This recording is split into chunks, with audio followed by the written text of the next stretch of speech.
제가 준비하는 원고 그 분량이라는 게 있잖아요. 시간과 마음과 에너지 투자하는 게 그 주일 설교 다음으로 많은 게 이제 토요 제자 훈련이거든요.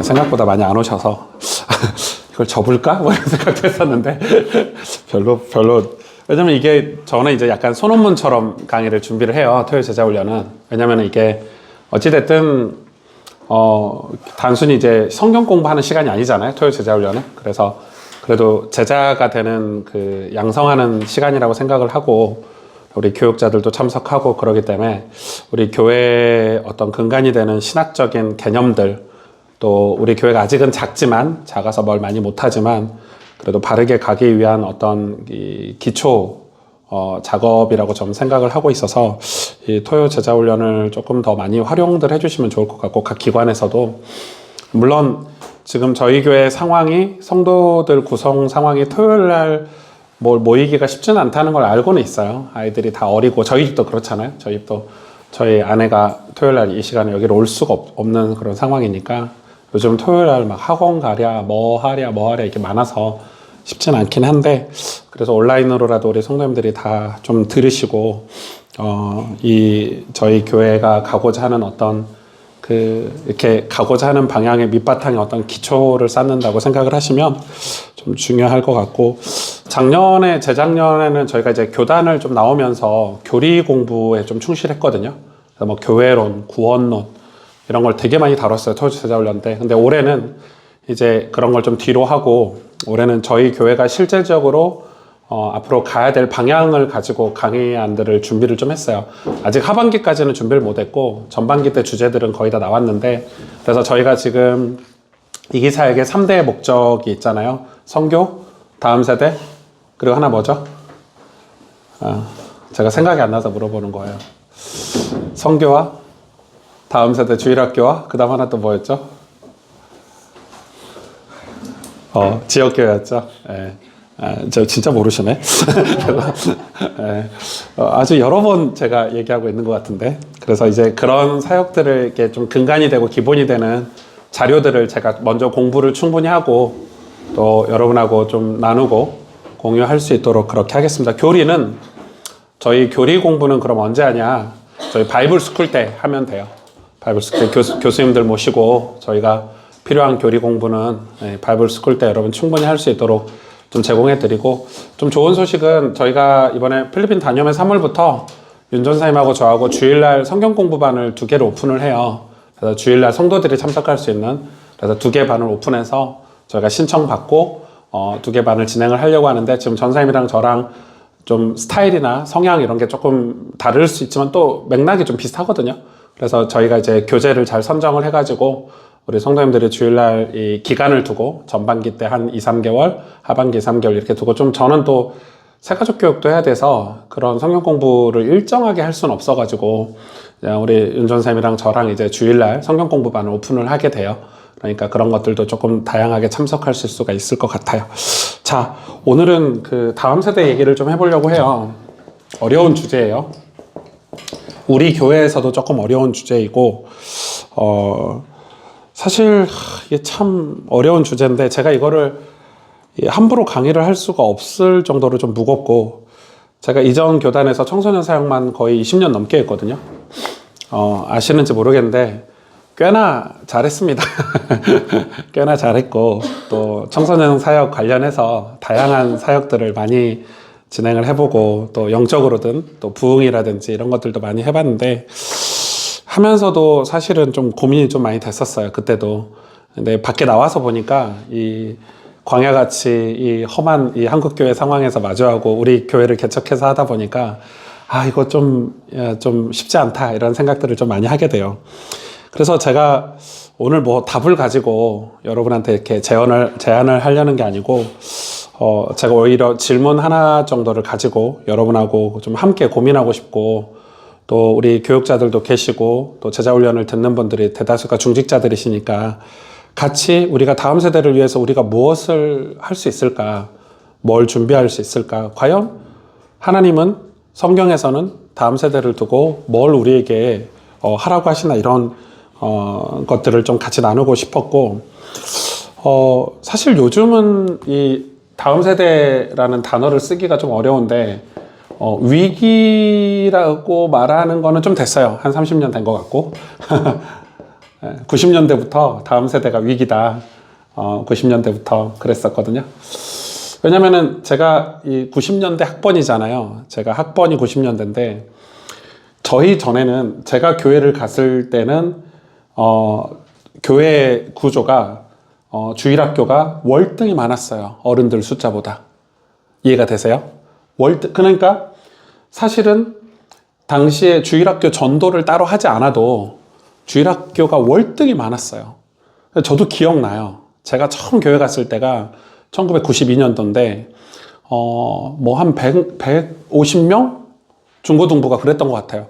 그리고 제가, 신학교 마치고 2002년에 전도사 부임해서 갔을 때 40명도 안 됐어요. 같은 교회예요, 같은 교회예요. 같은 우리 교회.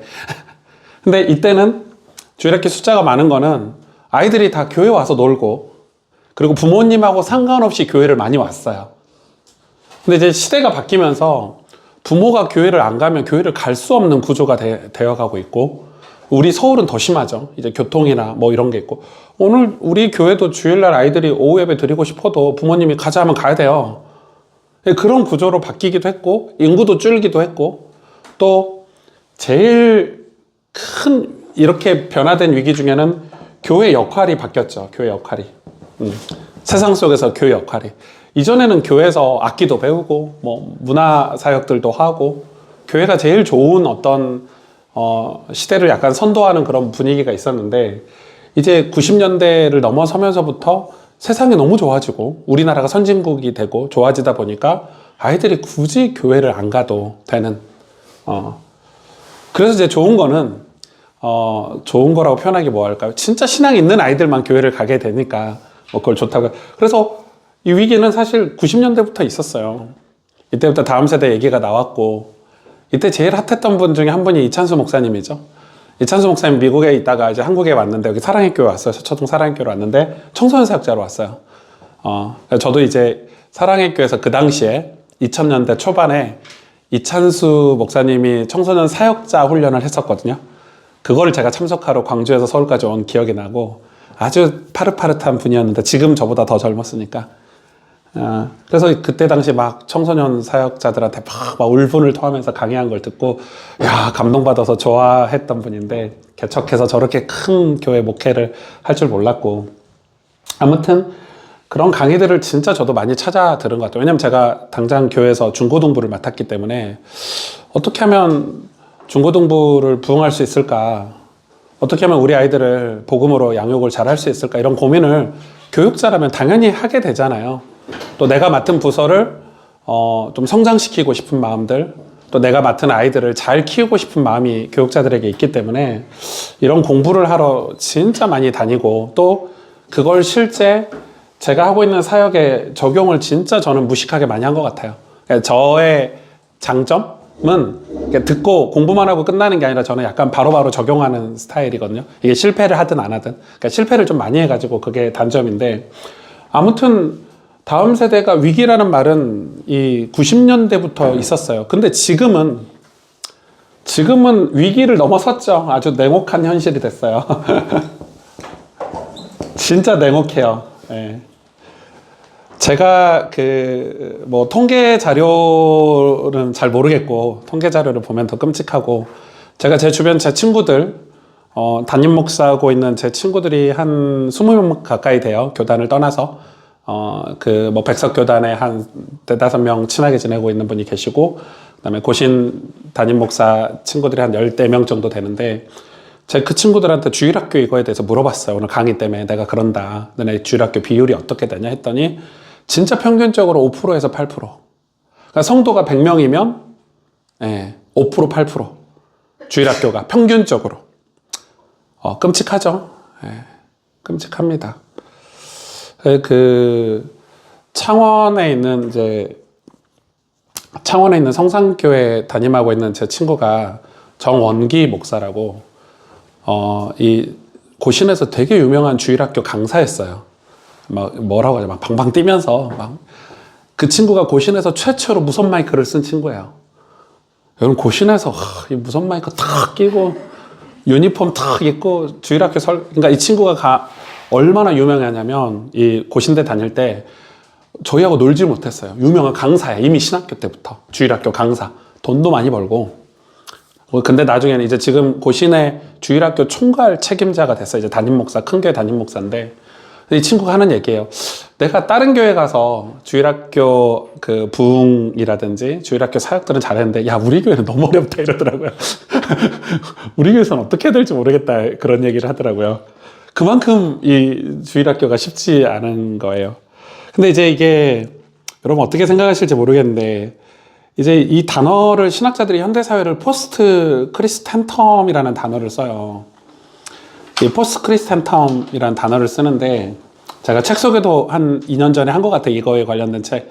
저희 학교의 장동민 교수님이라고 이 교수님이 이제 이 크리스텐텀이라는 단어를 많이 쓰시고 제가 수업을 들으면서 크리스텐텀에 대해서 좀 알게 됐는데 뭐 어떤 거냐면 좀 어려운 얘기 같지만 이제는 기독교적 가치가 더 이상 사회의 기본값이 아니라는 거예요. 옛날에는 이게 중세교회 같은 거죠. 교회가 절대적인 위치에 있었을 때가 있었는데 그건 우리나라도 마찬가지인 거예요. 우리나라도 교회가 사람들에게 이미지도 좋고 교회는 좋은 곳이고 교회는 되게 사회적으로도 훌륭한 일들을 많이 하고 이런 이미지가 있었는데 이제는 그런 사회의 기본값이 더 이상 교회가 아니에요. 오히려 교회가 이미지가 너무 안 좋아지고 있기 때문에 그래서 여러분 우리 아이들이 우리 주일학교 아이들이 예를 들어서 누가 있어요 우리 교회 주일학교 뭐 한빈이가 있다. 제 첫째 아들 이제 11살이 된 한빈이가 일주일에 168시간이거든요. 일주일이면 교회 와서 설교 듣고 예배 드리는 거 1시간. 여러분 이 아이에게 기독교적인 가치관과 세계관이 심어지는 게 가능하겠습니까? 불가능합니다. 윤전 전사님이 초등부 설교에 진짜 말씀 좋아요. 제가 그거는 뭐 저희 전도사님이라서 자랑하는 게 아니고 말씀 준비를 되게 잘한다 잘하고 말씀도 괜찮고 좋고 아무리 윤 전사님이 말씀이 좋고 해도 여러분 이 1시간과 167시간 우리 한빈이가 학원에서 학교에서 세상 친구들과 게임 속에서 TV 속에서 자유시간만 있으면 유튜브를 보는 이 아이가 이 1시간의 교회 교육으로 세상의 거대한 파도를 이겨낼 수 있을까요? 진짜 냉혹한 현실이에요. 근데 이때는 가능했죠. 왜냐면 이때는 아이들이 토요일 날도 하루 종일 교회에 있었고 주일 날도 하루 종일 교회에 있었고 저 기억나요. 교회 처음 갔는데 저는 뭐 중학교 때 교회를 처음 갔는데 물론 누나랑 살아서 할 일도 없었지만 집에 엄마 아빠가 없었으니까 그냥 교회만 갔거든요. 저는 학교 끝나고 교회 가고 학교 끝나고 교회 가고 토요일 날도 하루 종일 교회 있고 주일 날도 하루 종일 교회 있고 평일 날에도 교회 가서 놀았고 수요예배 가서 놀고 금요기도에 가서 또 밤새 교회에서 기도 잠깐 하고 애들하고 모여서 라면 끓여 먹고 놀고 이거하고 지금은 진짜 아이들이 부모님이 또 지각하면 우리 한빈이 맨날 지각하죠. 주일학교 10시 반 예배인데 10시 한 40분에 와. 예배 얼렁뚱땅 드려. 한 12시면 예배 끝나. 교회에서 잠깐 놀다가 또 가야 돼. 학원도 가야 되고 뭐도 가야 되고 뭣도 해야 되고. 다행히 이제 한빈이는 목회자 자녀니까 뭐 오후까지 있기도 한데 보통 우리 교회 분들은 주일학교 끝나면 다 갑니다. 집에. 진짜 이게 가능할까요? 이래놓고 이제 부모님들은 교회에다 맡겼다. 교회가 기독교 신앙을 책임져라. 뭐 책임질 수 있나요? 여러분 생각해 보세요, 여러분. 아니 1시간 동안 애들한테 기독교 신앙을 복음이라는 거를 우리가 기독교 세계관을 기독교 가치관을 이런 걸 다 집어넣을 수가 있나요? 여기다가 이제 우리가 가끔 시간 내서 수련회 같은 거 가죠. 2박 3일. 내일도 가죠. 1박 2일. 그 시간도 사실 너무 짧아요. 그것도 겨우 부모님들 설득해가지고 학원 스케줄 빼고 뭐 빼고 겨우 가요. 근데 선생님들 입장도 고민해 주셔야 돼요. 선생님들도 오랜만에 수련회 가니까 말씀만 전할 수는 없는 거야. 아이들하고 아이스 브레이킹도 해야 되지. 애들하고 공감대 또 형성해야 되지. 그래서 가서 좀 놀기도 하고 맛있는 것도 먹고 메시지 시간 얼마 안 돼요. 그러니까 이게 진짜 여러분 정말 냉혹한 현실이지 않습니까? 그래놓고 교회에 보내놨는데 왜 애가 이 모양이냐? 왜 교회에 보내놨는데 애가 왜 변화되지 않냐? 왜 교회에 보내는데 우리 아이가 복음을 잘 모르냐? 왜 애를 교회에 보내놨는데 이단들은 이걸 너무 잘해요. 이단들은 뭐 토요일이고 뭐고 간에 돈이 많으니까 애들 불러다가 교육시키고 막 세뇌 교육시키고 이래가지고 막 뭐 줄 서가지고 막 여러분 신천지 보셨죠? 막 무슨 대학교 같은 거 만들어가지고 막 장학금 다 줘가면서. 근데 교회들은 그럴 게 아니에요. 왜냐면 이단은 그게 가능한 게 조직이 한 조직이니까 가능해요. 그리고 걔네들은 돈이 많고 사명을 여기다 목숨 걸고 하거든요. 근데 일반 교회들은 연합해서 뭘 하지를 못해요. 정상적인 교회들은. 그러니까 이제 대형 교회들은 그걸 조금 따라해요. 막 수련회도 만들고 유명한 강사들도 부르고 막 교회 찬양팀도 불러가지고 교회에서 청소년 집회도 하고 하는데 그것도 대형 교회도 겉으로 볼 때는 대형 교회니까 좀 잘하네 이러지만 안에 들어가 보면 똑같아요. 왜? 제 친구들하고 다 통화했어요. 오재경 목사 포항충진교회 청소년 수련회를 제가 갔다 왔지 않습니까? 작년에 강의하러. 네, 그 큰 교회가 중등부 앉아있는데 몇 명 앉아있는 줄 아세요? 60명 앉아있더라고요. 재경아 60명이 전부야? 이것도 끌어모아서 이 정도야 이러더라고요. 그 큰 교회가 60명 앉아있어요. 그러니까 대형 교회라고 여러분. 그리고 재경이 하는 말, 애들이 많이 자고 졸고 이럴 거야. 그러니까 그 중에서도 은혜 받는 애들은 또 10% 20%밖에 안 돼요. 이게 진짜 냉혹한 현실이에요. 그래서 대형교회는 대형교회 청소년부가 사역 잘하는 것 같고 초등부가 사역 잘하는 것 같이 보이는 거는 그나마 숫자가 많아서 비율적으로 일반 작은 교회보다 10%가 10% 은혜 받는 애들이 많아 보이기 때문이에요. 비율로는 똑같아요. 우리 교회 10명이면 1명이 은혜 받을 수 있잖아요. 걔네들 100명이면 10명이 은혜 받으니까 그 10명이 많아 보이는 거지. 똑같다고, 이 현실은. 완전 초대형 교회가 아닌 이상. 근데 초대형 교회도 똑같아요.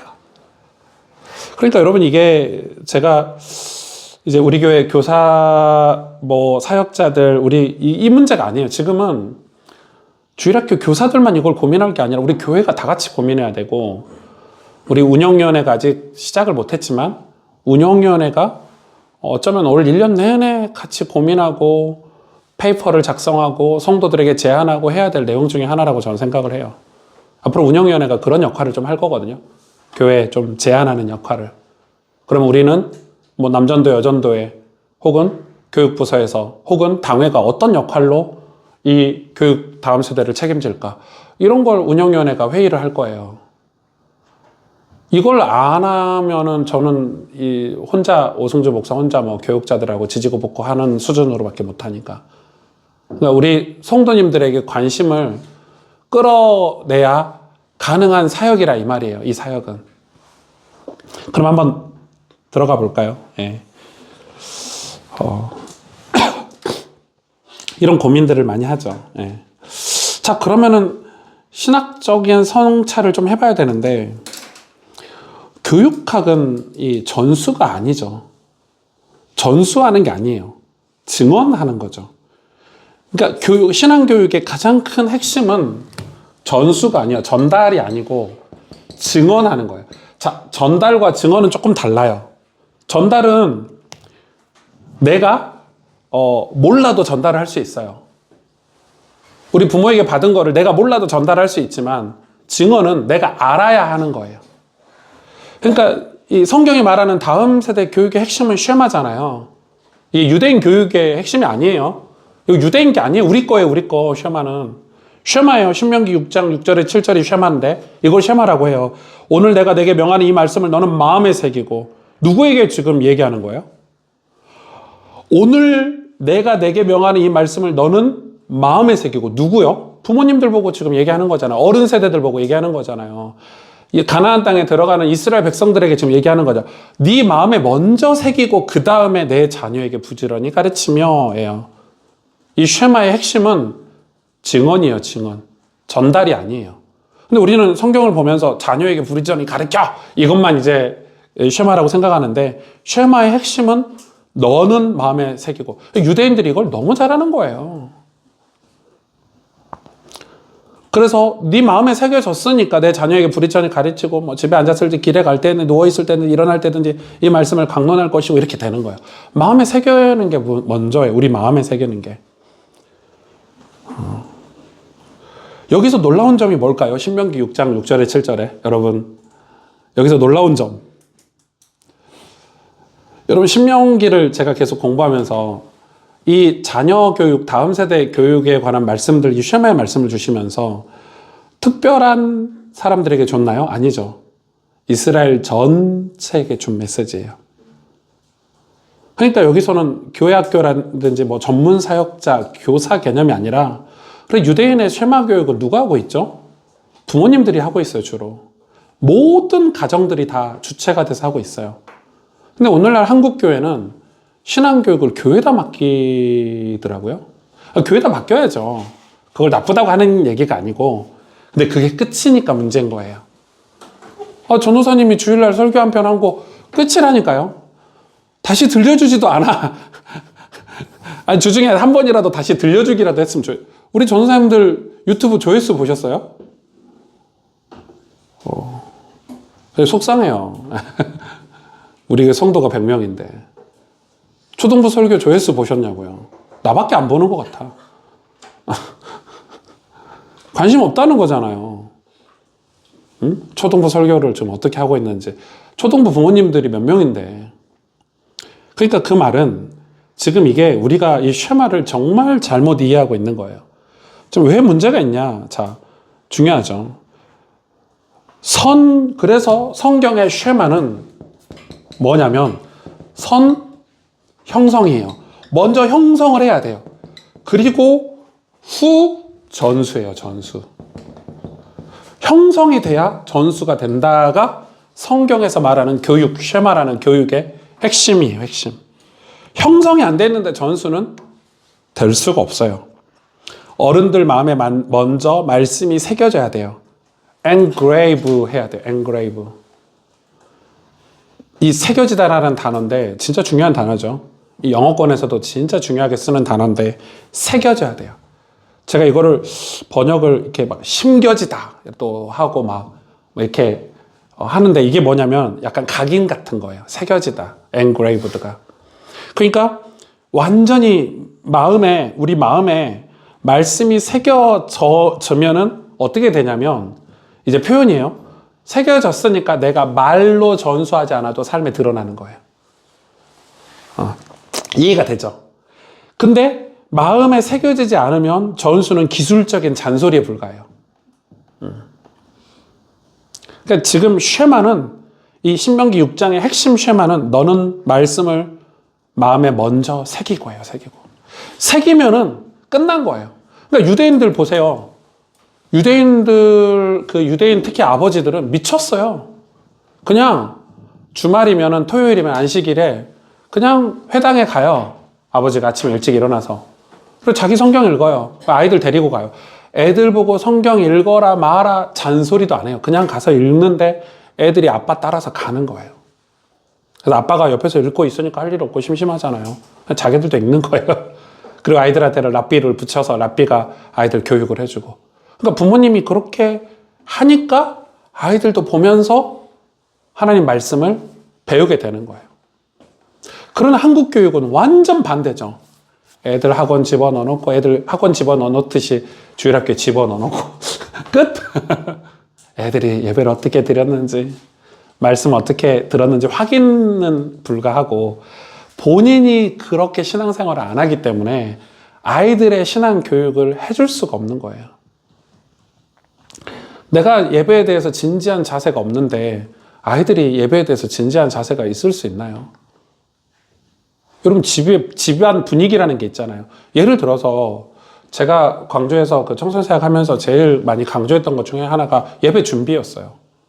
토요일 날 예배 준비가 돼야 돼요. 부모님들이 일찍 자고 내일 예배를 위해서 헌금 준비도 하시고 내 예배 본문이 뭔지도 찾아보시고 내일 입고 갈 옷도 미리 꺼내 놓으시고 그럼 애들도 보는 거예요. 그걸 엄마 뭐해? 내일 예배 갈 준비하고 있어? 그러면 아이들도 당장 그 주에는 안 따라 하겠지만 같이 하게 되는 거예요. 근데 아이들이 예배 못 나오는 대다수의 아이들이 밤새 게임하는 아이들, 새벽까지 TV 보는 아이들, 특히 그 당시에 그 유럽 축구가 유행이었잖아요. 토요일 날 저녁에. 제가 그거하고 싸웠잖아요. 거의 마귀였어요, 저한테는. 애들이 주일날 예배 못 나오고 졸고 있는 애들 물어보면 밤에 박지성 축구 보는 거 애들이에요, 다. 새벽 4시, 5시까지 잠을 안 자요. 근데 어떻게 주일날 예배가 일어나서 와도 정신이 몽롱하다니까요. 거기 말씀을 집어넣을 수 있어요. 제가 아무리 뛰어난 교육자여도 제가 무슨 슈퍼맨도 아니고 제가 아이들 마음속에 들어가서 말씀 이렇게 심어줄 수 있는 사람도 아니고 노력은 했죠, 저도. 그래 토요일날 저녁에 다 요즘은 카톡, 그때는 뭐 그런 게 잘 없으니까 우리 교사들 잔소리 했죠. 토요일날 다 전화 돌려라. 일찍 자게 만들어줘라. 기도하고 메시지라도 줘라. 그러니까 지금 그런 전쟁을 해야 돼요. 저는 그런 전쟁을 했죠. 왜냐면 제 예배를 하나를 성공시키기 위해서, 제 청소년부 예배 하나를 인정받기 위해서 저는 욕심내서 그런 사역을 했어요. 토요일이면 별짓을 다 했어요, 저는. 근데 지금 우리 부모님들이 교회가 그거를 인지를 해줘야 되는데, 교회도 인지를 못해요. 교회도 맨날 토요일날 저녁 늦게까지 교육자들이 일 시키고, 교회에서 뭐 찬양팀 연습한다고 밤늦게까지 찬양팀 연습하고, 도대체 언제 집에 가서 언제 자고 언제 일어나서 언제 교회로 오냔 말이에요. 저도 맨날 싸웠어요. 제발 좀 토요일날 좀 빨리 좀 끝내주시라고. 우리 교회는 아예 교육자들 토요일날 시간 안 뺏으려고 제가 마음을 먹은 거예요. 저도 설교 준비할 게 많은데, 저도 할 일이 많은데. 그러니까 그런 문화를 만들었는데, 근데 이제 제가 원하는 효과가 없으면, 그쵸? 제가 원하는 효과가 있잖아요. 예. 그런 시간들이 필요해요, 우리한테는. 아이들이, 예배에 대한 어떤 자세와 태도는 부모님으로부터 다 배운다고 저는 생각해요. 그래서 중요한 거예요. 이 실천신학자인 존 웨스터 호프라는 분은 이렇게 얘기했어요. 신앙을 가르치는 것이 아니라 공동체 안에서 함께 경험하고 전염되는 것. 와, 저 이분 책 읽고 진짜 감동받아서 신앙은 가르치는 게 아니래요. 이게 쉐마잖아요. 이게 신명기 6장에 하나님이 이스라엘 백성들에게 준 말씀이에요. 공동체 안에서 함께 경험하고 전염되는 것. 제가 실천사항을 여러분 페이퍼에는 안 적어서 이따 드리겠지만, 저는 이렇게 생각해요. 우리 청소년 아이들에게도 예를 들어서 교회가 뭐 문제가 있다. 그러면 우리 교회가 이런 어려움이 있는데 같이 기도할래 해야 된다고 생각해요. 교회 좋은 모습만 포장해서 좋은 게 아니라고 생각해요. 아이들에게도 함께 고민해보자. 함께 기도해보자. 이런 것들이 필요해요. 그래서 아이들을 그냥 단순히 관리 대상으로 두지 말고 어른들의 봉사 현장에 인턴으로라도 참여시켜야 돼요. 예를 들어 교회가 청소를 하고 있다. 그럼 청소년부도 참여시키고. 너네 교회잖아. 내 교회잖아. 그냥 요즘은 근데 왜 이게 문제가 되냐면, 이 실천신학자인 이 교수님께서 하신 얘기예요. 요즘은 우리 아이들을 너무 그 교회와 동떨어지게 신앙만 가르치려고 한다는 거예요. 신앙만 가르쳐서 아이들이 과연 교회를 이해할 수 있나? 그럼 교회가 위기가 왔을 때, 교회가 하나님께 연단을 받을 때 이 아이들은 교회를 떠날 것이다. 딱 그렇게 말하더라고요. 근데 그래서 공동체 안에서 함께 경험하고, 그리고 전염되는 것. 그래서 부모님들이 우리 가정에 위기가 왔을 때 엄마 아빠가 교회를 다녀. 그럼 그 위기를 어떻게 극복하는 걸 아이들이 보잖아요. 그걸 보고 신앙이 전염이 되는 거예요. 아, 우리 부모님은 기도로 이 어려움을 이겨내시는구나. 아, 우리 부모님은 진짜 힘든데 예배드림으로 이걸 이겨내는구나. 그러면 아이들은 말은 안 하지만 나중에 어른이 돼서 위기가 왔을 때, 우리 엄마 아빠가 어렸을 때 우리 집이 이렇게 힘들었을 때 신앙생활을 이렇게 함으로써 이겨냈지 라고 전염이 된대요. 이걸 말로 가르칠 수 없는 거잖아요, 이런 거는. 그러니까 이 존 웨스터 호프가 진짜 중요한 강의를 많이 했어요. 제가 요약해서 넣어놨죠. 아이들은 어른의 설교를 듣고 자라는 것이 아니라 어른들이 고난을 통과하는 방식, 그죠? 어른들이 예배에 대한 태도, 하는 자세, 마음가짐과 방식, 예배에 대한 돈을 쓰는 방식, 이웃을 대하는 방식을 보며 그들의 하나님을 발견합니다. 제 얘기가 아니고 이 웨스호프의 얘기예요. 다음 세대 신앙은 가르치는 기술보다 살아있는 성도의 그 신앙의 밀도에서 시작이 돼요. 밀도 아시죠? 쫀쫀한 밀도. 근데 부모님이 이 밀도가 약해. 다 풀어져 있어. 밀도가 없어. 물 같아. 그러면 아이들도 거기서는 신앙이 자라기가 쉽지가 않다는 거예요. 물론 하나님이 사무엘 선지자도 이렇게 세우시고 다윗도 이렇게 세우시겠죠. 그거는 정말 기적 같은 일이고, 예. 그거는 진짜 남은 자, 우리 한국이 다 망해갈 때 한 명을 세워서 뭐 이런 거고. 근데 보편적으로는 그게 아니잖아요. 아이들의 신앙이 잘 자란다는 것은 어디서 오는지를 우리가 봐야 되는 거예요. 그래서 여러분 이거 전달이 아니고 증언이라는 거 너무 중요하죠. 그러면 우리가 여기서 조금 적용을 해볼 수 있겠죠. 질문을 해볼 수 있겠죠. 오늘날 많은 교회가 그 다음 본문인데 도덕적, 치유적 이신론 여기에 빠져 있어요. 이게 왜 좀 어려운 단어를 제가 썼는데 여러분 한번 이 단어를 제가 이제 영어로도 써놨지만 저는 영어를 잘 못하지만 도덕적, 치유적 이신론 제가 쓴 단어가 아니에요. 예. 이 크리스천 스미스라는 사람이 쓴 건데 이 도덕적, 치유적 이신론이라는 단어를 현대 청소년들이 믿는 신앙이 사실은 착하게 살면 복받고 필요할 때 도와주는 신에 불과하다는 거예요.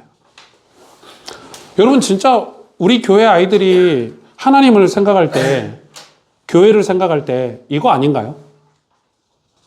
좀 착하게 살면 공부 열심히 하고 내가 성공하면 뭐 복받고 또 내가 위기를 겪지 않고 내가 좀 이 길을 탄탄하게 잘 갈 수 있도록 도와주고 그때마다 필요할 때마다 나를 좀 도와주고 기도하면 조금 도와주고 교회 좀 잘 다니면 도와주는 신. 근데 이게 지금 아이들만 갖고 있는 사상이 아니잖아요. 우리 교회 어른 성도들도 대다수가 다 도덕적, 치유적 이신론을 갖고 있어요. 제가 이 크리스천 스미스의 이 책이 우와 이러면서 읽었거든요. 진짜 지적을 잘했다. 근데 팀 켈러 목사님도 이야기를 똑같이 하셨거든요. 교회가 지금 거의 이렇게 됐죠. 미국 교회 대표적으로 이렇게 설교하고 사역하는 교회가 있죠. 예. 뭐 한 3만 명씩 예배드리는 교회인데, 그래 미국 그 정통 보수교단에서 그분을 이단으로 이제 정죄를 하긴 했지만 긍정의 힘 이런 거. 그러니까 교회를 그렇게 하니까 이제 사람들이 미어 터지는 거예요. 왜? 저 교회 가니까 진짜 복 받는 사람이 있고 설교도 긍정의 힘을 막 깨워주는 것 같고 그분 설교를 제가 몇 편을 들어봤는데 십자가 복음이라든지 영생, 구원 이런 단어를 거의 쓰지 않죠. 예. 다 뭐만 써요? 하나님께서 여러분에게 복 주시면 하나님께 영광을 돌릴 수 있다. 뭐 이런 기조로 성경 구절을 거의 쓰지 않아요. 강해 설교를 거의 안 해요. 다 주제 설교예요. 그러니까 이제 사람들이 열광하죠. 뭐 다 아시니까 조엘 오스틴 목사님이라고 하면 안 되죠 이제는. 예, 거의 이단이라고 거의 판정을 받았으니까. 제가 볼 땐 진짜 이단이에요. 그런 사람들이 차라리 신천지나 뭐 이런 이단보다 더 이단이에요. 왜냐면 기독교 같은 근데 우리나라에도 여러분 많습니다. 그런 목사님들. 유명한 대형교회 목사님들. 예. 뭐 저기 수원 쪽에 가면 하나 교회가 있어요. 뭐의 교회라고 있는데 밝히진 않을게요. 논란이 될 수 있으니까. 그래서 제가 그 교회가 사람들이 그렇게 많이 몰린대요. 막 뚝딱뚝딱 건물도 짓고 이번에 보니까 대전에도 건물 짓더라고요. 그래서 제가 사람들이 왜 모이지 해서 궁금해서 이제 그분 설교도 들어보고 궁금하잖아요. 저는 근데 진짜 왜 연예인 같더라고요. 목사님이 연예인 같고 뭐 그렇게도 할 수 있겠죠. 근데 내용을 들어보니까 조엘 오스틴 목사님하고 결이 비슷해요. 요즘 현대사회는 저게 먹히겠구나 저 생각이 들더라고요. 나도 저렇게 해야 되는데 에휴 이러면서 우리 교회는 오히려 떠나가고 저런 데는 사람이 몰리고 근데 이제 그런 교회의 특징은 이제 아이들이 굉장히 많이 모이는데 여러분 그 교회 저 갔다 와봤거든요. 키즈 카페가 있습니다. 교회 안에. 예. 4억인가 투자했대요. 교회에서. 교회 안에 키즈 카페가 있다고요. 그리고 그 동네에서 엄마들 다 가지 주일날 교회. 토요일날도 가고. 거기다 아들 집어넣고 예배드리고. 저 같아도 그 교회 다니고 싶겠더라. 여러분, 이길 수 있어요? 우리 교회가 그 교회? 못 이겨요. 그 설교요? 저나 구분하지 일반 성도들은 설교 구분도 못해요. 저게 복음적 설교인지 구원에 관한 설교인지 일반 설교인지 저 설교 들으나 저 설교 들으나 똑같지. 다 그 교회 가죠. 복지가 끝내주는데. 그러니까 지금 저 같은 목사들은 고민을 안 할 수가 없는 거예요. 근데 저는 아예 고민도 안 해요. 왜냐면 교회가 아예 작으니까. 근데 중형교회 목사들은 다 그 고민하고 있는 거예요. 키즈 카페 해야 돼? 말아야 돼? 하면 온다는데 영어 예배 해야 돼? 말아야 돼? 지금 다 그러고 있는 거예요. 제 친구들 다 고민하고 있어요. 오재경 목사 곧 키즈 카페 차리기 직전이야. 오재경 목사 포항에.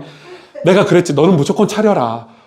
포항 시골에다 키즈 카페 있는 교회에다 넌 부흥할 거다 이래서 거기는 뭐. 근데 이제 재경이는 고민하는 거예요. 그게 교회냐? 그 고민하는 거예요. 왜냐면 막 장로님들이 와서 그런 얘기 한대요. 돈 많은 장로님들이 많으니까 키즈 카페 차리면 제가 차려드리겠습니다. 장로님 혼자서 그렇게 할 만한 재력 있는 분들이 그 교회 많거든요. 근데 이제 그럴 정도로 우리끼리 이제 농담하는 거죠. 너는 무조건 키즈 카페 해야 된다. 충진 키즈 카페 하나 차려놓으면 교회 부흥할 거다. 그러면서 장난치고 이제 그렇게 하는 건데. 그러니까 우리가 지금 그런 고민을 하는 거예요. 우리가 과연 복음을 가르치는가 아니면은 보완하는가. 이 크리스천 스미스가 우리에게 준 지적이에요. 우리 계속 뭔가를 보완하고 있는 거예요. 우리 아이들을 즐겁게 해주기 위해서 복음에 자꾸만 세상의 재미를 섞으려고 하는 거예요. 하지만 복음은 보완이 필요한 연약한 메시지가 아니잖아요. 그래서 프로그램에 유혹이 있어요. 아이들이 좋아할 만한 것을 해주자. 해주고 싶어요, 저도. 아이들이 좋아할 만한 걸 해줘야죠. 아예 안 해줄 순 없죠. 그러나 그건 복음이 아니죠. 복음의 본질은 뭐예요? 아이들에게 참된 생명을 주자. 아이들에게 예수 그리스도의 복음을 심겨주자가 복음의 본질인데, 교회는 지금 이 복음의 본질보다는 프로그램의 유혹에 보완에 더 중점을 두고 있어요. 아이들이 좋아할 만한 게 뭐가 있을까? 아이들이 뭘 좋아할까? 여러분, 이거 우리 교회도 하고 있어요. 우리 교회들이 지금 전부 위기니까 냉혹한 현실 속에서 살아남으려고 좀 다 그거 하고 있는데 좀 슬픈 현실이죠.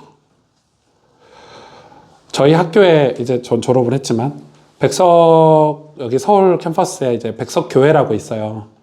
대학교회가 있는데 거기 홍 목사님이라고 주일학교 전체 담당하는 여자 목사님이 이제 저하고 수업을 한 2학기 같이 들어가고 좀 친해졌어요.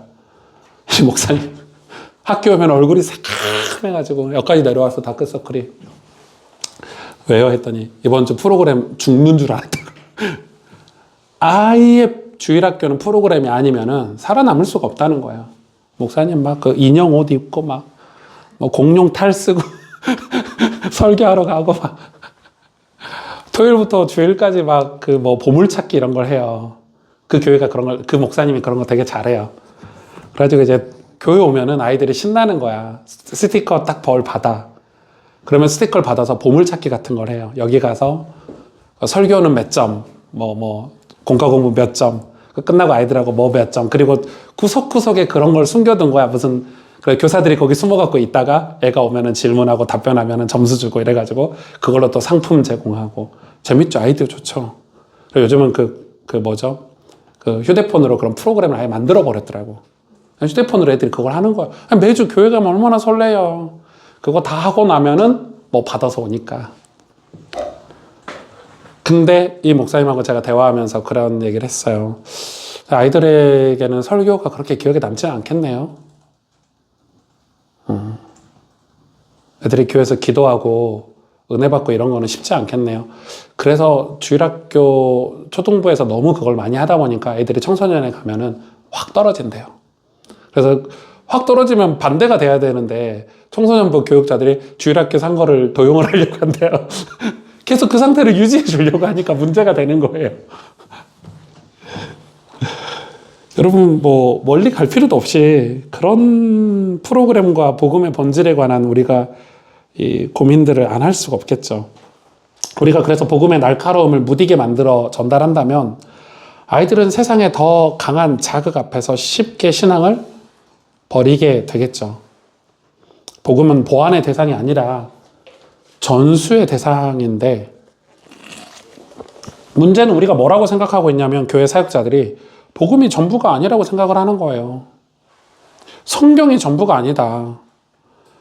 근데 문제는 복음의 힘이 약해서가 아니라 복음을 전하는 구조가 무너졌을 텐데, 복음을 전하는 구조가 왜 무너졌어요? 부모님들이 복음을 모르잖아요. 부모님들이 복음에 대한 자세가 없잖아요. 그래서 문제인데 우리는 복음이 문제라고 생각을 하니까 자꾸 보완을 하려고 하는 거죠. 그래서 저는 세 가지 제안을 하고 싶어요. 우리 교회.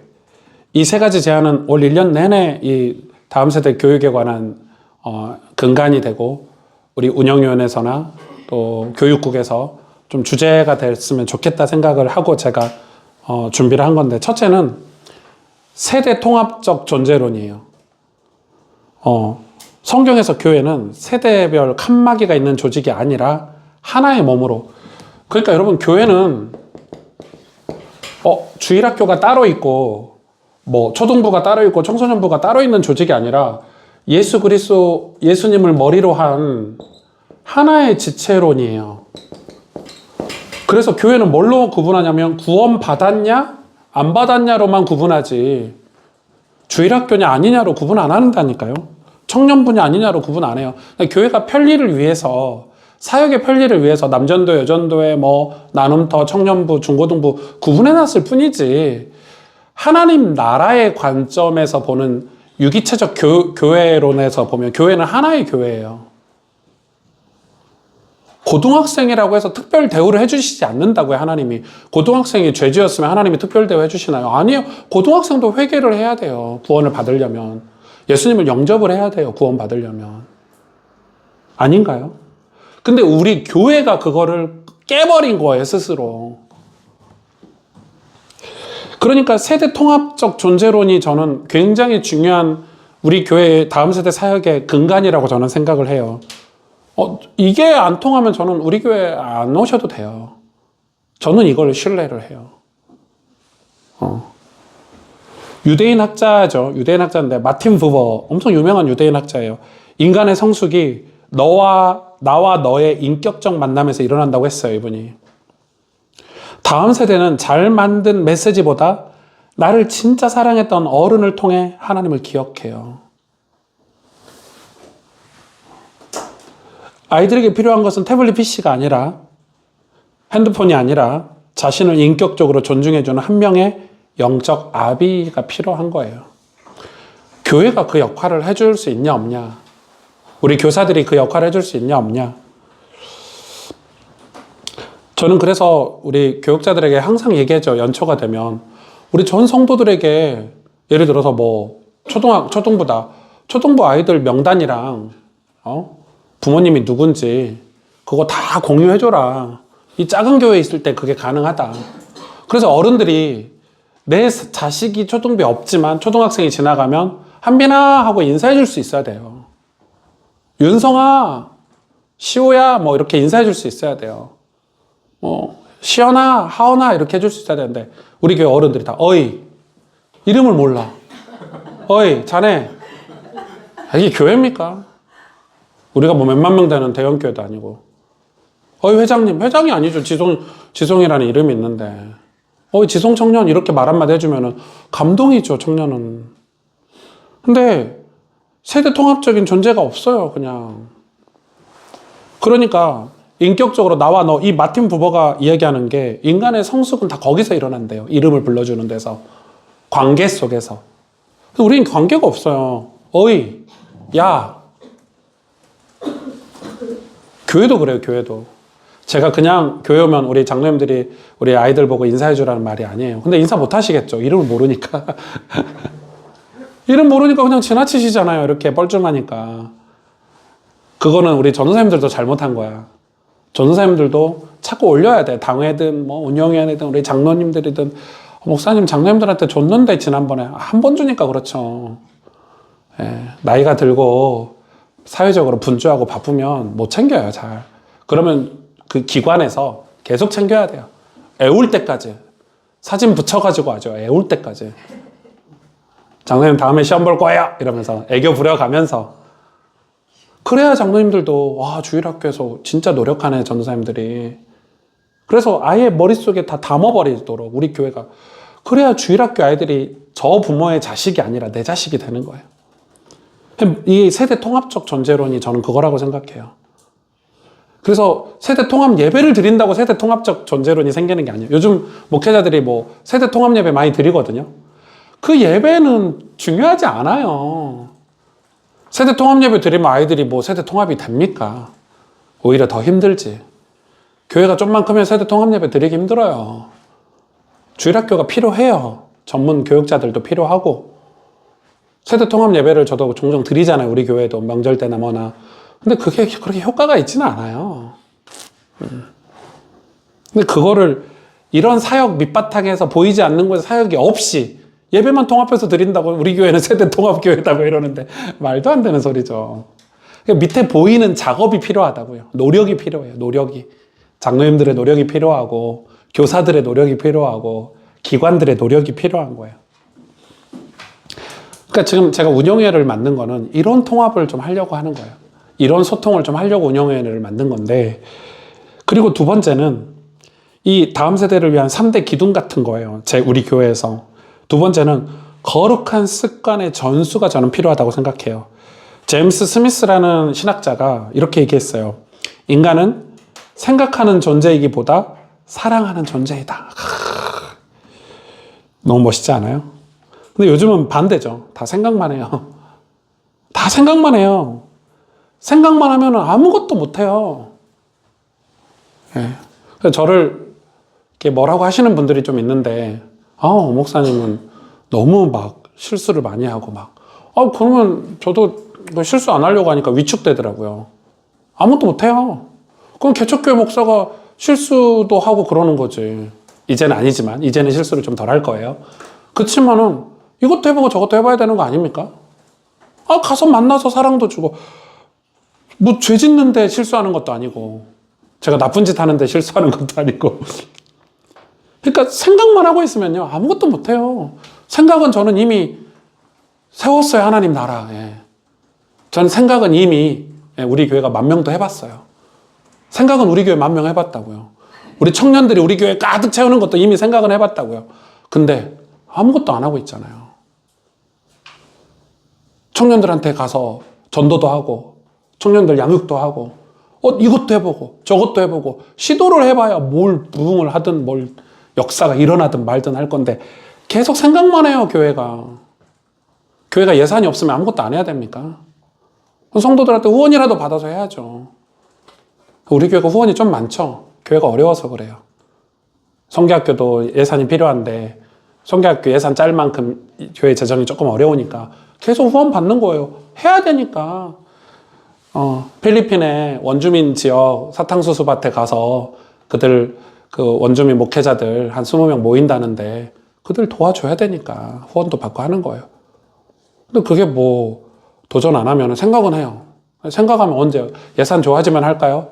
교회는 예산이 좋아질 날이 없어요, 여러분. 참고로. 네. 다 빛이에요. 우리는 그래도 빛은 많이 없잖아요. 포항 충진교회 얘기해서 죄송하지만 그 교회는 빛이 수십억. 네. 죄송하지만. 그러니까 우리가 해야 되는 건 생각이 중요한 게 아니라 사랑을 해야 된다는 거예요. 신앙은 지식 전달이 아니라 사랑의 방향을 바꾸는 작업이다. 이 스미스가 얘기했어요. 제임스 스미스가. 사랑의 방향을 바꿔요. 세상을 사랑하던 아이들을, 우상을 섬기던 사람들을 하나님을 사랑하도록, 영혼을 사랑하도록 바꿔주는 거죠. 그러기 위해서는 뭐가 필요하냐? 거룩한 습관의 전수가 필요하다는 거예요. 교회에서 예배. 우리 예배 진짜 소중히 여겨야 돼요. 여러분 주일학교 예배 소중히 여기셔야 돼요. 우리 부모님들이 종종 주일학교 예배를 하찮게 생각하시는 경우가 있는데 뭐 서브 예배처럼. 서브 예배가 아니에요. 우리 아이들에게는 그게 메인 예배예요. 우리 유치부 아이들에게는 유치부 예배가 메인 예배라고요. 자기 예배라고요, 그게. 그 예배 시간도 지켜주셔야 되고요. 지각도 하시면 안 되고요. 그 예배 준비도 어른 예배 준비하는 만큼 잘해야 돼요. 저는 제 예배 준비 잘 하잖아요. 저는 어른 예배 준비를 잘해요. 우리 주일학교도 전도사님들이 준비를 잘 하신단 말이에요. 근데 부모님들이 주일학교는 좀 지각해도 돼. 뭐 이런 거. 은연중에 있어요. 은연중에 예배를 그렇게 하찮게 생각하는 거. 근데 그런 부모님들은 자기 예배도 그렇게 지각을 해요. 저희 집 얘기를 해서 좀 죄송하지만 저희 집이 지각을 제일 많이 해요. 남편이 없다 보니까 아침에. 근데 그렇지만 우리가 그만큼 뭐가 있냐면 이 거룩한 습관을 가지지 않고 있는 거예요. 가정에서의 식사기도라든지 고난 중에 부르는 찬양이라든지 이런 것도 다 습관이에요. 여러분 고난이 찾아오잖아요. 저도 힘든 일이 많았죠. 힘들 때 짜증내고 진짜 힘드네. 안 해. 나 목회 그만둘까? 만약에 제가 그렇게 부정적이고 힘든 생각을 계속 하면은 저는 무너져요. 저는 찬양 부르고 기도원에 가고 제 습관이에요. 전 진짜 힘들면 기도원 가서 찬양 부르고 오거든요. 힘나잖아요. 나보다 더 힘든 사람도 있다는 걸 알게 되잖아요. 찬양 부르면서 다윗이 이겨냈지, 광야 생활을. 저도 마찬가지인 거예요. 그게 습관이에요. 그러면 아이들은 그걸 가르쳐 줘야 되죠. 애들이 인생에 어려움이 있을 텐데, 애들의 인생에도 위기가 있을 텐데, 그때 습관이 없으면 뭘 찾아가요? 술 찾아가죠. 힘드니까 소주 한 잔 마시자 이러잖아요. 그게 아니고 힘들 때는 찬양 부르는 거야. 가르쳐 줘야죠. 힘들 때는 주님 앞에 나가는 거야. 가르쳐줘. 그런 습관을 우리 교회가 어떤 프로그램으로 가지고 전수를 해야 된다고 저는 생각해요. 이해가 되시죠? 저는 우리 교회가 앞으로 해야 될 핵심 사역 중에 하나가 이 거룩한 습관의 전수라고 생각해요. 이거 안 해주면 현대사회 교회에서 1시간이 167시간을 이길 수가 없어요. 그럼 여름 성경학교라든지 우리 수련회 주일학교에서 하는 프로그램들을 고민을 많이 해보셔야 돼요. 혹시 거룩한 습관을 전수해주는 프로그램들이 뭐가 있는지, 부모님하고 같이 할 수 있는 프로젝트는 뭐가 있는지 해보셔야 돼요. 식사기도 이번 주에 몇 번 했는지 체크해서 오라고 그래. 부모님한테 도장 받고 오라고 그래. 뭐 이런 것들도 할 수 있고 주일학교에서. 그런 걸로 우리는 프로그램을 돌려야 되는 거예요. 왜냐면 제가 볼 때 이거 싸움이에요. 지금 전쟁이에요, 전쟁. 거룩한 습관 만들어주는 게. 부모님들도 이걸 인지를 해야 돼요. 그래서 가식적으로라도 우리 아이 주일학교에서 거룩한 습관 만들기 프로그램 하고 있는데 식사기도 아까 했는데 애 있으니까 다시 한 번 더 한다든지. 저는 약간 요즘 한빈이 눈치 보거든요. 요즘 한빈이 눈치 봐요. 이제 한빈이가 커가지고 11살이니까 다 알아요. 제 마음을, 부모 마음을. 그래서 옛날처럼 와이프하고 좀 말다툼 하는 것도 나중에 한빈이 재워놓고 하자. 안 하자는 아니에요. 하긴 해야 되니까. 나중에 재워놓고 하자. 뭐 이렇게 말하고. 그 밥 먹을 때도 억지로 기도도 하고. 그런 것들이 좀 필요한 거죠. 교회도 마찬가지고. 교회도 어른들이 먼저 좀 인사해주고, 우리 아이들 이름도 불러주고, 같은 성도, 장로님들하고는 인사하시잖아요. 나 집사님, 반갑습니다. 이러면서 왜 주일학생하고는 안 하세요? 그러니까 주일학생을 우리 교회 지체로 생각을 안 하는 거야. 야! 주일학교 보고는 야고, 나 집사님 보고, 나 집사님 반갑습니다. 그게 뭐냐면, 교회 지체로 생각을 안 하는 거지. 이해되세요? 오늘 이 강의가? 예. 우리 바뀌어야 돼요. 말도 함부로 하시면 안 돼요. 저 웬만하면 반말 안 하잖아요, 교회에서. 저 우리 전도사님들한테 반말 안 해요. 저 윤 전사님하고 한참이잖아요. 가족으로서도 한참이고. 그래도 전도사님 되고 나서, 물론 평일날, 진짜 둘이 편하게 대화할 때는 덕현아 하지만, 교회에서 사람들 앞에서 덕현아 이렇게 부른 적 없어요. 단 한 번도. 전도사님이죠. 하나님 종인데. 은교 전사님도 마찬가지고. 저 반말해 본 적 없어요. 이번에 필리핀 가서 며칠 같이 있으니까 반말할 수도 있는데. 우리 청년부 회장님한테도 반말한 적 없어요. 다른 교회 같으면요. 담임 목사들이 청년부 회장 보고 야! 이래요. 야, 지성아, 이것 좀 해. 이게 보통 교회들의 문화예요. 근데 희한하게 그런 교회들이 청년부가 부흥해요. 그래서 저도 고민이었어요. 나도 야야 해야 되나? 왜 그런지 모르겠어. 약간 그런 게 있는 것 같아요. 그런 우리 한국 사람은 그런 권위 같은 거에 좀 약하잖아요. 목사들이 좀 카리스마 있게 해야 교회가 좀 부흥한다는 설도 있어요. 전 좀 깨보려고 설 같은 소리 하고 있네 이러고 있어요. 자, 세 번째 이제 우리 사역을 두고 좀 고민하고 같이 기도해 보자는 건데, 증언하는 삶으로의 권위. 제가 권위 얘기 방금 했죠. 우린 권위가 필요한데 오늘날 아이들은 말의 유창함이 아니라 삶의 진정성에 반응을 해요. 왜 말의 유창함에 반응을 안 하죠?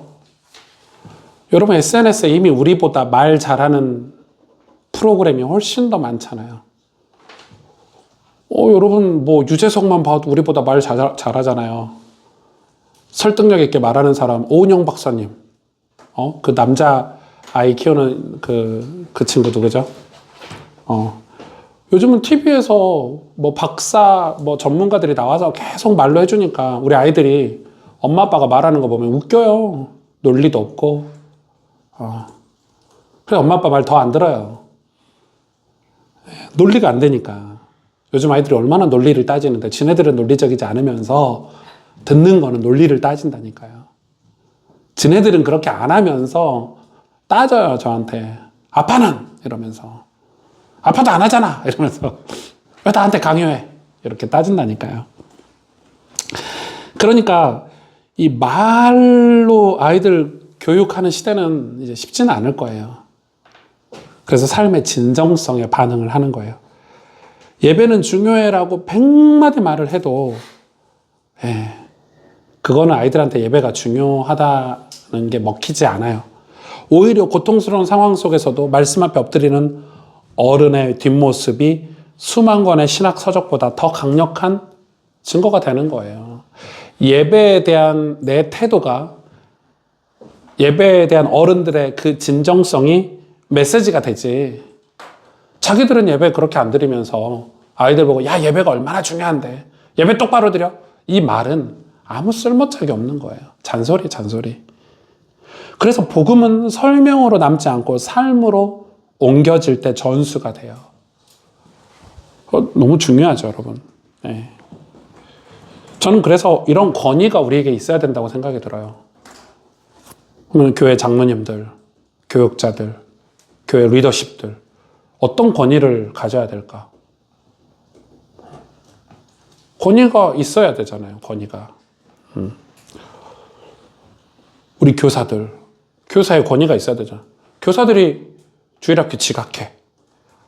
저는 물론 우리 교회가 교사가 너무 부족하니까 지각한 교사라도 있으면 너무 감사하고 고마워서 어쩔 수 없는 선택을 하는 거지만, 진짜 끔찍한 일이죠. 교사가 아이들보다 예배를 더 늦게 나온다? 끔찍한 일이에요. 말도 안 되는, 일찍 와서 예배 준비하고 아이들 전화도 주고 부모님하고 전화도 하고 기도도 하고 전사님한테 오늘 설교 내용도 미리 준비해서 공과 공부도 미리 준비하고, 이게 교사지. 애들보다 더 늦게 오고 또 갈 때는 더 일찍 가네? 뒷정리도 안 하고? 예배당은 누가 청소하고 누가 뒷정리합니까? 그러니까 이게 지금 한국 교회가 완전 다 망가졌어요. 그러니까 교회에서 전부 돈으로 해결하니까 대형 교회들이, 작은 교회들도 다 그거 보고 배우는 거예요. 돈 없어도 할 수 있잖아요, 여러분. 애들보다 일찍 오는 거, 교회 청소하는 거, 애들 이름 불러주는 거, 예산 필요합니까? 예산 안 필요해요. 예산이 왜 필요한데요? 키즈 카페 만들려니까 예산이 필요하지. 키즈밖에 없어도 교회를 키즈 카페화 해주세요. 이름 불러주고, 사랑해주고, 안아주고. 그게 키즈 카페지 뭐. 아닌가요? 네. 애들이 들으면 너무 실망하겠죠. 자, 이제 좀 정리해볼까요? 네. 저는 좀 이제 뭘 할 건가 우리가 이제 고민인데, 사실 어디서부터 어떻게 시작해야 될지는 잘 모르겠어요, 저도. 저는 좀 버겁기도 하고, 제가 막 선교에 신경 쓰고 있으면 이게 부족하고, 또 이거에 신경 쓰고 있으면 저게 부족하고, 몸이 하나니까 동시다발적으로 제가 할 수 있는 건 아니잖아요.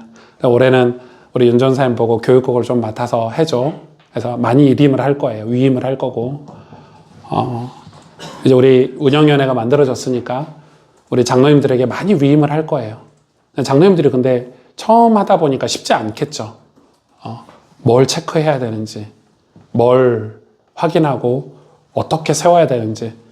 저는 제가 이기사역을 하면서 제가 우리 성도들에게 분명한 메시지를 줘야 되겠다 이런 생각을 좀 많이 하게 됐어요.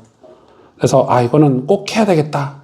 이건 꼭 도전해야 되겠다. 이런 것들이 우리에게 손에 쥐어지는 게 좀 필요하다고 생각해서 제가 이 세 가지를 여러분에게 얘기한 거예요. 세대 통합적 존재론. 물론 이거는 이론이에요, 이론. 지금은.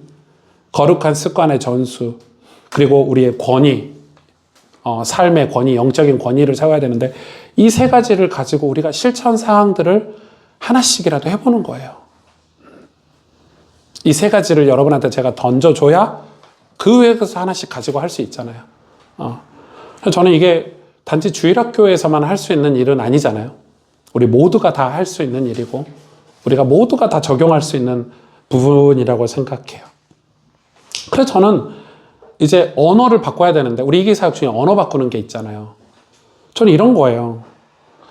저도 잘 안 되는 건데 저도 하도 우리 한빈이가 학원 다니고 막 수학 성적, 영어 성적 막 와이프가 성적 가지고만 아이들의 스케줄이 다 짜져 있으니까 저도 만나면 불안하니까 남편들은 사실 실제 내 아이 성적에 관심 없거든요. 근데 엄마 눈치를 봐야 되니까 한빈이 성적이 중요한 거야. 오늘 집안 분위기를 체크하게. 만나면은 한빈아 오늘 시험 몇 점 맞았어. 이게 제 입에 습관이 됐어요. 오늘 숙제 다 했어. 저도 그게 입에 습관이 됐어요.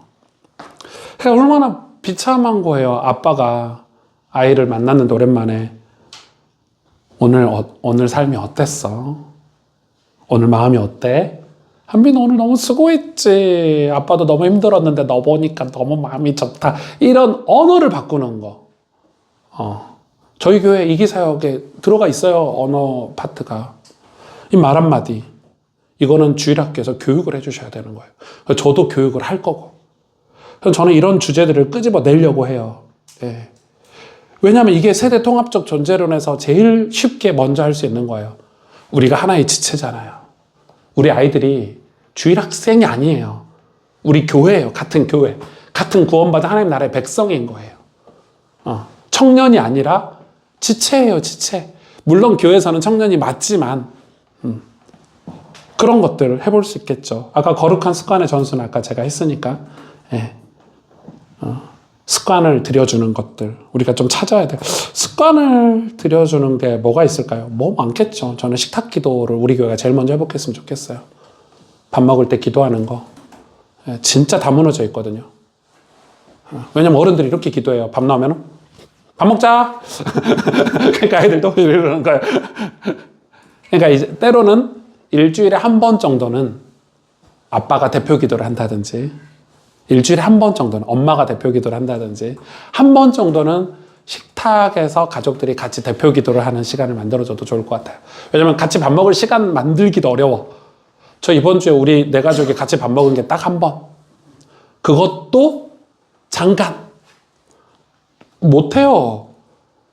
초등학교 남자아이 둘 키워보세요. 같이 네 명이서 한 식탁에서 밥 먹을 수 있냐 없냐. 불가능합니다. 예.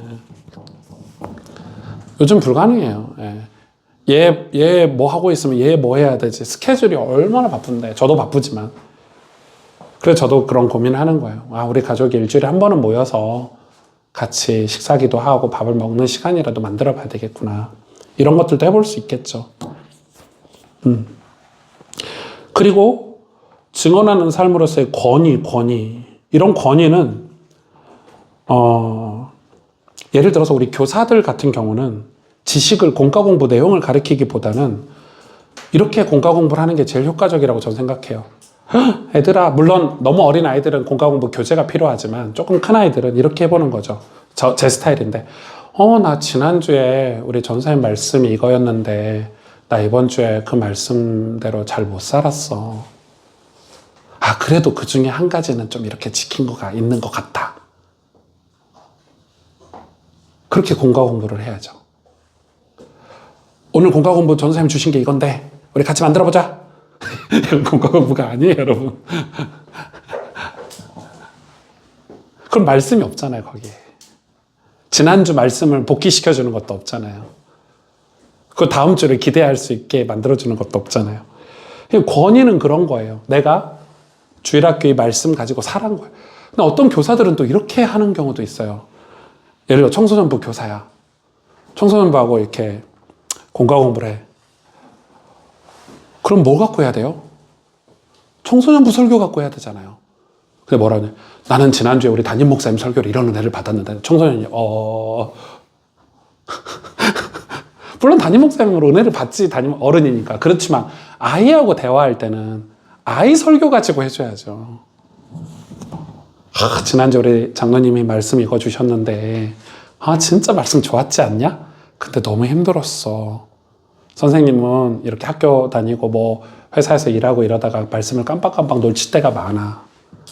그래도 금요기도에 와서 좀 회복했어. 그리고 솔직하게 너희한테 말할게. 그래 다음 주에 더 잘 붙잡으려고. 이런 게 공과 공부지. 무슨 공과 공부를 제가 어쩔 때는 들으면은 기겁할 때가 있어요.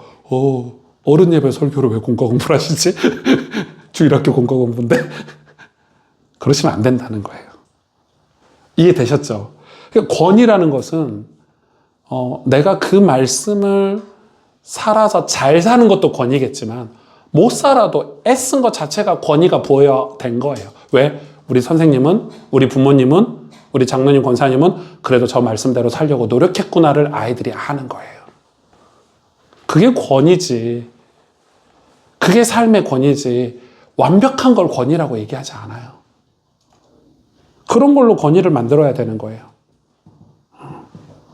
그래서 저는 그런 것들이 좀 필요하다고 생각해요. 그리고 아이들이 관리 대상이 아니에요. 아이들은 그래서 어른들의 봉사 현장에 같이 함께 하도록 노력해야 돼요. 교회가 어렵잖아요. 아이들도 기도시켜야 돼요. 이번 주에 성교학교를 가. 주일학교에서도 기도해야 돼요. 이번 주에 성교학교가 우리가 못 가지만 그래도 우리가 같이 기도하자. 이번 주에 바이블 스쿨이 있어. 어른들은 성경학교 한대. 아이들하고도 공유해주고. 또 교회가 뭐 대청소하는 날이야. 너네들 시간 되면 엄마 아빠 따라서 와. 그게 어렵지만 우리 교회는. 그러니까 뭔가 이런 것도 있어야 돼. 야, 우리 교회가 지금 교단을 나와서 이런 어려움의 시기를 긴 터널을 지나고 있어. 아이들이 맞게 못 알아먹죠. 교단을 나왔는지 백석교단이 뭔지. 그래도 아이들에게 뭐라고 설명해 줄 수 있어요? 그럼에도 불구하고 우리 교회가 올바르게 가려고 노력하고 있고 건강한 교회가 되려고 우리 전사님들, 목사님, 우리 장로님들이 노력하고 있어. 애들한테 메시지를 줄 수 있잖아요. 그게 저는 권위라고 생각해요. 아이들은 관리 대상이 아니에요. 아이들이 우리의 지체가 되도록 만들어줘야 돼요. 그렇게 해서 주님의 몸된 교회가 되게 하는 게 우리의 사명이잖아요. 교회가 숫자적으로 부흥해서 건강한 교회가 아니고 건강해야 건강한 교회죠. 저는 제가 이 기사역을 하면서 그쪽으로 완전히 굳게 마음을 먹었거든요. 그래서 이제는 막 에너지를 그런 데 쓰고 싶지 않아요. 아깝다고 생각이 들어요, 에너지를.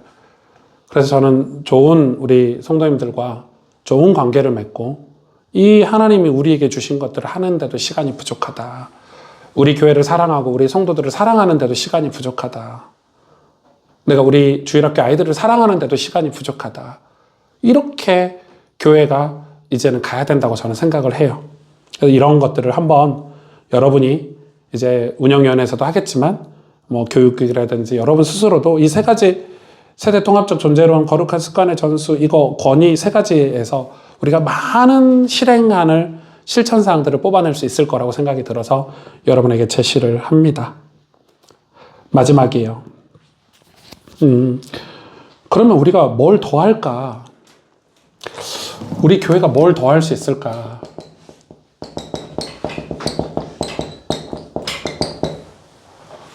이거 고민 우리 되잖아요. 근데 저는 이거보다는 우리가 어떻게 하면 하나님 앞에 설 수 있을까?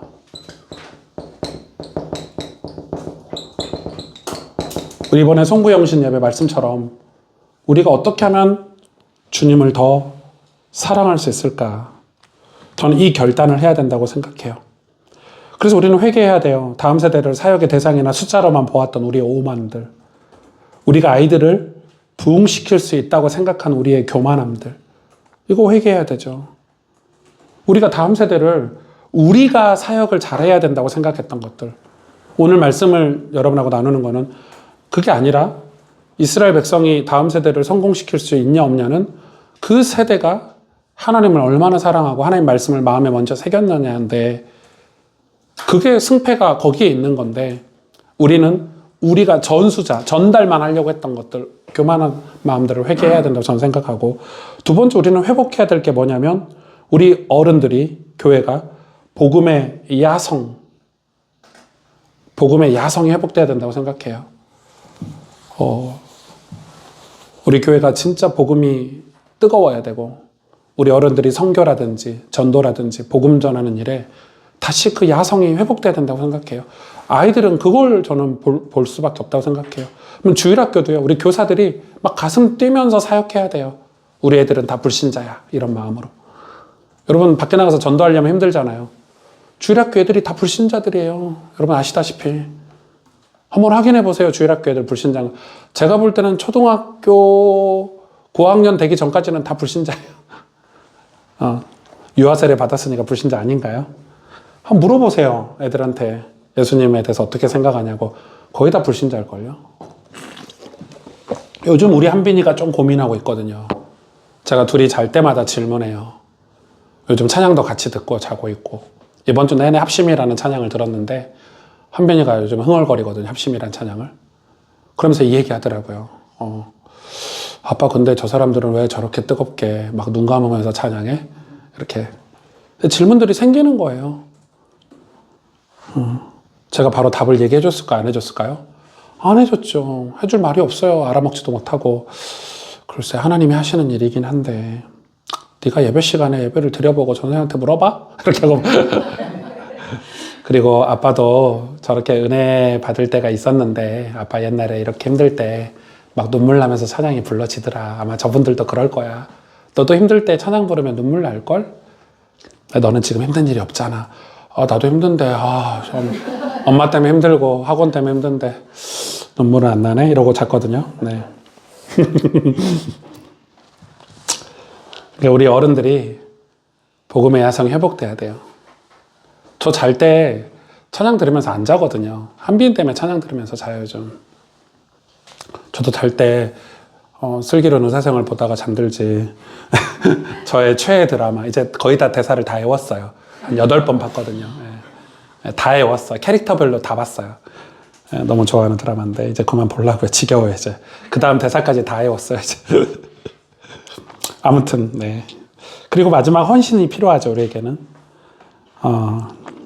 우리 헌신이 필요해요. 뭐가 헌신이죠? 오늘 강의했던 내용 중에? 뭐가 헌신이에요, 여러분? 제가 여러분에게 했던 헌신. 여러분이 해야 될 헌신. 싸우지 말고, 아빠하고 딸하고 싸우지 말고. 헌신이 뭐예요, 헌신? 제 설교 갖고 남을 정죄하는 도구로 쓰지 마세요. 자, 헌신이 뭐예요? 제가 오늘 여러분, 제 강의 중에 여러분이 해야 될 첫 번째 헌신, 교회에서. 아이, 그건 헌신 당연한 거고. 실천사항, 헌신의 실천사항. 이름 외우는 거. 이름 외우는 거. 네, 맞아요. 이름 외우는 거. 그 교육자들은 뭐 해줘야 돼요? 이름 제공해주는 거. 주보에 막 껴갖고 주고, 막 카톡에 올리고, 막 미친 듯이 전달해주라니까요. 괜찮으니까. 깔끔하게 사역하지 말고. 어른들 머릿속에 이름이 다 외우도록. 우리 아이들 보면 이름 부르고 인사해주세요. 이렇게 주일학교에서 해줘야 돼요. 제가 하잖아요. 잔소리예요. 아유, 담임 목사님 또 뭐 하네. 막 이런단 말이에요. 저는 이제 웬만하면 안 하려고. 또 있어요. 또 하나 뭐 있어요? 이름 불러주는 거. 헌신할 거. 여러분 생각해 보세요. 오늘 메시지 가지고 뭐 헌신하고 싶으세요? 네.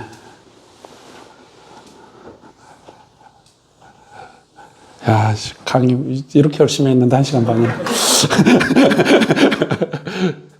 네, 여러분이 숙제로 가져가셔서 헌신할 것들을 좀 찾아보시면 좋을 것 같고, 그래서 이런 강의들을 좀 같이 들으면 고민들이 좀 생기시죠.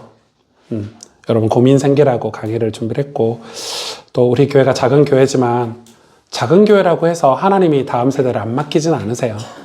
우리에게 이미 많이 맡겨주셨고, 그래서 우리 다음 세대의 사역을 그냥 우리 교회만의 고민도 버겁겠지만은 우리 한국 교회가 하고 있는 고민들도 저희가 같이 해야 된다고 저는 생각을 하고, 그리고 우리가 이 복음 신앙을 우리 자녀들에게 어떻게 전달할지, 그 전달할 만한 우리 가정이나 교회가 이미 무너져 있지는 않는지, 전달할 수 있는 기능을 다 상실하고 있지는 않는지, 이런 고민을 오늘 같이 해봤어요. 좀 마음 무거운 강의지만 그래도 즐겁게 풀어보려고 노력을 했고, 또 이 영상을 우리 교회 모든 부모님들, 우리 장로님들이 다 보셨으면 좋겠고, 그만큼 중요한 내용이고, 그래서 여러분 같이 기도해 주시면 좋을 것 같고, 혹시 질문 있으신가요? 네. 질문보다도 말씀 들으면서 좀 생각하는 네. 분들이 그 주일학교는 잘 모르겠는데요. 중고등부 같은 경우는 이제 다음 세대니까 현재보다도 좀 앞에 미래를 좀 생각하는 세대인 것 같아요. 맞아요.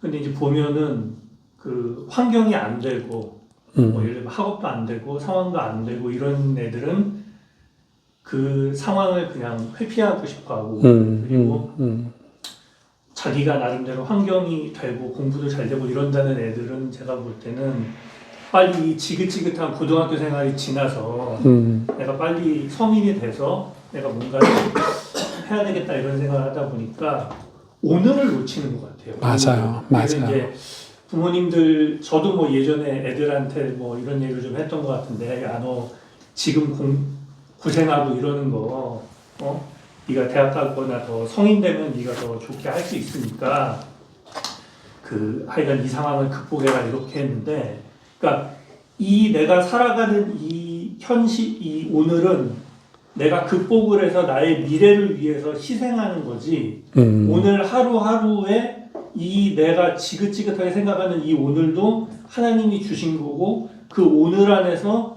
내가 하나님이 주신 거를 누린다는 이런 것들을 주지를 못하면은 맞아요. 또 대학교 가서도 또 고민하잖아요. 맞아요. 대학교 가서도 어떻게 결혼을 해야 되지, 또 직장을 어떻게 가져가야 되지. 그리고 이제 어른 초기가 되면은 애를 어떻게 낳아야 되지, 똑같거든요. 집은 어떻게 살아야지. 맞아요. 이제 또 저 같은 경우도 보면은 이제 은퇴하고 뭐 나중에 이러면은 어떻게 해야지. 맞아요. 그러다 보니까 다음 세대들의 특징인 것 같아요. 근데 이제 고민은 미래가 내가 볼 때는 더 낫다고 생각하면은 희망을 가지는데, 우리나라 뭐 구조상. 구조상 지금 세대들이 고등학생 되고 이제 중학생 되면 이제 사회를 보면서 내가 삶이 나아질까, 내가 이제 사실은 그런 부분들에 대한 고민들이 좀 많은 것 같습니다. 그래서 맞아요. 목사님께서 말씀하신 그런 어른의 뒷모습이라고 그랬는데, 그 저부터도 일단은 그러한 이제 오늘을 살아가는 이러한 모습들에 있어서 어떻게 하면은 이분들에게 이 중고등부나 이런 다음 세대들한테 그런 모습을 보여줄까가 저는 핵심 중에 하나가 아닐까. 그렇게 우리 공동체가 교회가 되질 않으면은 그냥 다른 데하고 비슷한 것 같아요. 맞아요. 맞아요. 다른 데 가면은 은연중에 판단을 하잖아요. 그쵸. 은연중에 판단하고 랭킹 시스템에 의해 가지고 보고 있는데, 우리 교회만이라도 정말 그런 것들을 좀 그 말씀하신 분들을 좀 벗어날 수 있어야 돼서 네. 어떻게 하면은 그 오늘을 살아가는 힘을 줄까. 그리고 오늘의 나의 이 고달픈 현실이 이게 그냥 내가 빨리 겪고 없어져야 되는 게 아니라 이거를 통해서 하나님이 얼마나 은혜를 주실까. 마치 이제 맞아. 룻 보면은 이제 룻이 비참하게 이스라엘로 돌아가서 이삭 줍는 그런 비참함의 현실에 놓였지만은 그 현실을 통해서 보아스를 만나고 새롭게 이렇게 되는 것처럼, 맞아요. 네가 지금 아주 뭐 공부도 못하고 집안 형편도 별로 안 좋고 이러한 아주 안 좋은 현실, 이러한 그 빨리 벗어나고 싶은 이 오늘이라는 현실도 이렇다라는 거를 복음으로 사실은 좀 얘기를 하고, 저도 그렇게 살아가고 싶은데 저도 그렇게 살지 못하고 솔직히 말씀드리면은 그런 메시지를 어떻게 줄지 솔직히 잘 모르겠어요. 그래서 이런 부분들을 좀 저희가 같이 좀 고민하면서 좀 그런 모습들을 좀 우리가 좀 생각을 좀 해봐야 되지 않을까, 좀 그런 생각을 해봤습니다. 맞아요. 너무 좋은 제안이십니다. 근데 그게 비단 다음 세대만의 문제는 아니고 우리 이제 집사님께서 존재론에 관한 얘기를 해주셨는데, 신앙인의 어떤 자세들이 있죠. 저도 그렇고, 목회자인 저도 제가 오늘을 어떻게 사느냐가 엄청 중요한데, 하루하루 살아가는 게. 그런 것들은 우리 교회가 이제 제 설교나 우리 교회 어른들의 어떤 모임이나 이런 것들이 이런 내용들을 자꾸 흡수해가지고, 그러니까 신앙생활이 뭐다는 게 빨리 이제 이해가 되면 이제 그런 삶들이 많이 회복이 될 텐데, 지금 오늘날의 신앙은 신앙생활보다는 약간 종교화가 많이 되어 있다 보니까, 종교생활을 많이 하다 보니까 그런 하나님이 오늘을 나에게 주셔서 또 하나님의 섭리라든지 하나님의 큰 계획이라든지 이런 것들이 보이지 않기 때문에 물질 세계가 우리를 거의 다 지배를 했거든요. 그래서 진짜 쉽지 않은 도전이긴 해요. 그러나 저는 분명히 하나님이 기름 부으신다고 저는 믿고, 우리가 하나님 말씀에 순종해서 이런 집사님 말씀대로 우리가 이런 방향으로 가게 된다면 분명히 하나님 우리 미래를 책임지신다고 저는 믿거든요. 그러니까 제가 단호하게 좀 막 결단한다고 해서 갈 수 있는 길은 아니지만, 하나님 은혜 주셔야 갈 수 있는 길이지만, 우리 교회 이기사역이 그런 방향으로 가보겠다라는 어떤 역행하는 파도를 해치고 한번 가보겠다라는 거니까 여러분 같이 기도해 주시고 그러면 좋을 것 같아요. 네, 한번 작은 도전들이고 작은 실천들인데 그 실천들이 교회 안에 어떤 전염성이 있는지 한번 여러분 테스트 한번 해보세요. 별거 아닌데요. 우리 지난주에 뭐 청년부가 교회 대청소했거든요. 작은 실천인데 혹시 알아요? 다음에는 남전도회가 할지 여전도회가 할지, 그죠? 또 주일학교에서 할지 모를 일이거든요. 작은 도전들이 우리 교회 전체 전염성을 끼칠 수 있는 것처럼 별거 아닌 것 같은데 그게 별거 아니다 생각하지 마시고 믿음의 도전들을 저희가 하다 보면 뭐 식탁기도 이게 뭐 크겠어요. 근데 그렇지 않거든요. 집사님 말씀대로 제가 우리 저녁에 아이하고 같이 찬양 하나 듣고 대화하고 자는 게 별일 있겠어요. 근데 거기에 하나님이 일하시기도 하더라고요. 그러니까 저는 한빈이가 가요 맨날 GD 노래 흥얼거리던 애가 요즘 찬양밖에 안 불러요. 뭐 웨이메이커, 미라클 워커 이러는데 어디서 또 그건 들었는지 그러니까 그렇게 바뀌더라고요, 사람이. 그러니까 오늘 하루하루 작은 거를 계속 해내는 거죠, 우리 어른들이. 그런 도전들을 우리 교회가 다 같이 할 수 있으면 좋겠네요. 기도하고 마치겠습니다.